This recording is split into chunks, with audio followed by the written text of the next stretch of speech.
worked as a dominatrix in Denver for years before I ever encountered the BDSM community.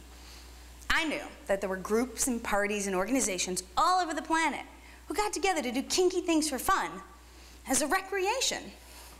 But I didn't know where, and I didn't know how, and I certainly didn't know why they would. It never occurred to me that I could just seek them out and participate. One day, I had an email. Please come to our party. Yeah, I'm gonna come to your party. It's in industrial Denver, and it's in the middle of the night. Thinking back, everything's in black and white. I had to come in through the parking lot. Everyone was coming in trench coats with their faces shielded.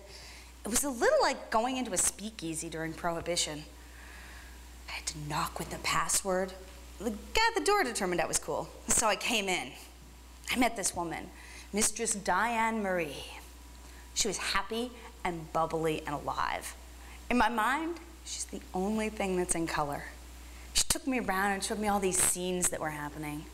She showed me men in black pants with black t-shirts, with long single-tail whips, single-tailing huge, naked, obese women tied to giant crosses, just like that one. Wow. She showed me this scene where this man was putting needles in this woman.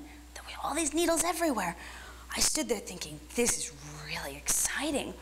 All this action in a dungeon.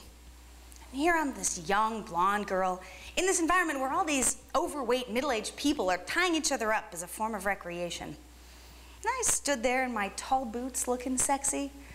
I realized I was rapidly becoming prey for all of the single men at the party. They started to surround me like a pack of wild wolves. I could tell that some of them were masturbating in the distance. One of them came up to me and said, I'd really like to whip you. You should be slapped. I don't know who you think you are, but there's not going to be any of that going on. Maybe I should whip you, but pay me first. Oh, good God! You're a professional dominatrix? Oh. They were just as horrified as I was at the whole scandalous situation. I tried to dance myself out of it, but I ended up just going back out into the main entrance area, sitting and talking to Diane Marie. She was fun and easy to talk to, but I was really glad when my phone rang and there was a client to go and whip. I just didn't feel like I belonged in this dark, scary dungeon environment. This is fun, but could we do it with the lights on and I could be paid? It really didn't jive with my own experience of S&M at that point.